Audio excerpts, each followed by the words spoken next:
Welcome to T2T Boxing in association with Boxer and IFL TV. Here with me I have Sam Arce, freshly back from camp from training with Canelo Alvarez. How's it going, Sam? It's going good, mate.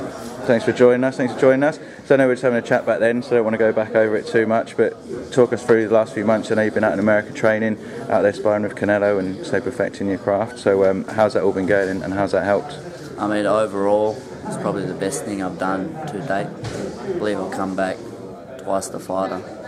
I only went over, I was only planning to be there for a month. I ended up staying an extra 2 months. I was supposed to get a fight, but that fell through. But I mean, the experience that I gained was just as good as getting a fight. And I was down in San Diego sparring Canelo for a month. We were sparring 3 times a week for the whole 4 weeks. I mean, I was just breathing, eating, sleeping, boxing. I mean, for the whole 3 months, I was sparring 3 times a week, no distractions. It just made me, twice the fighter than when I went over. I mean, it was a great experience, and it was good to get the inside scoop of how camps work. I did a lot of training with Will Tomlinson as well.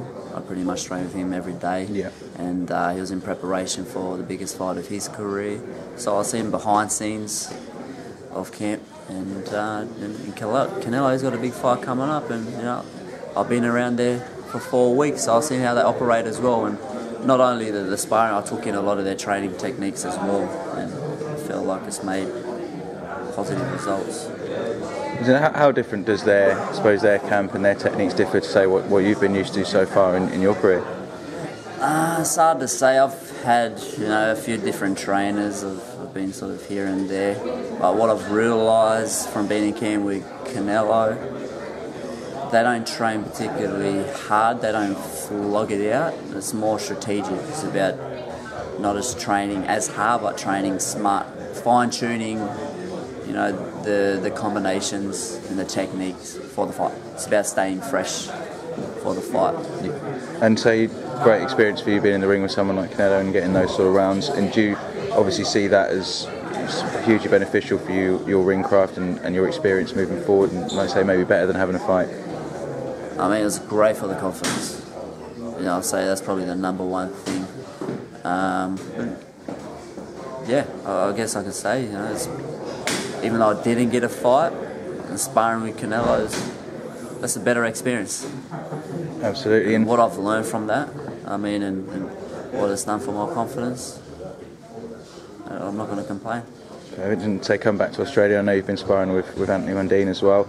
He's just about to head off for his fight with Austin Trout. That's why we're here at the press conference today.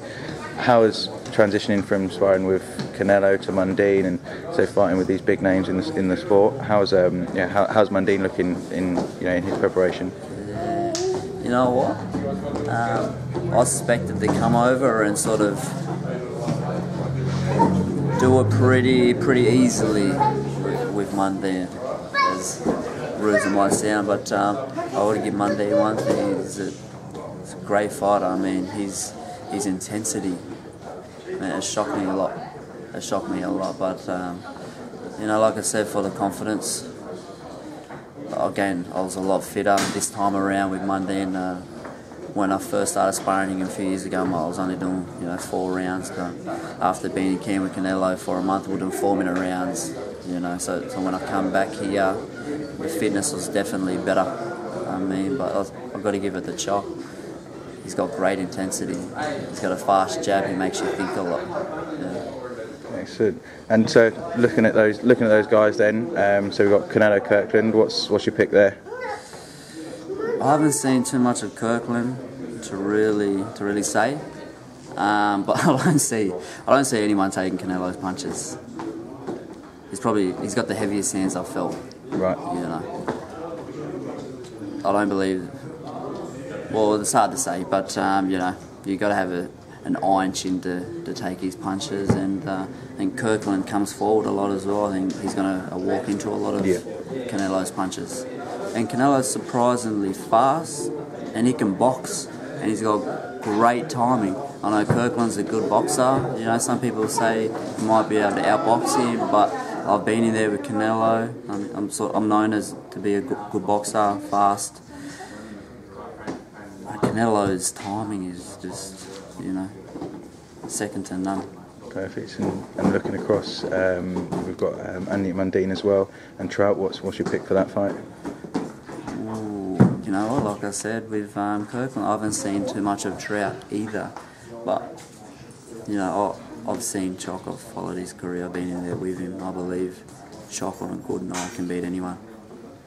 Yeah, absolutely. I mean, that fight with Shane Mosley, I thought he was going to lose, to be honest. And he come out, shocked the world.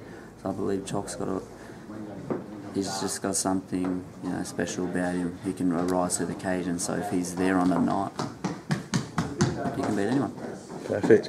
Well, everything's getting underway here, so thank you for your time, Sam. This is Tom Watt for TCT Boxing Association with Boxer. Thanks for joining us, mate. Thanks, Abby.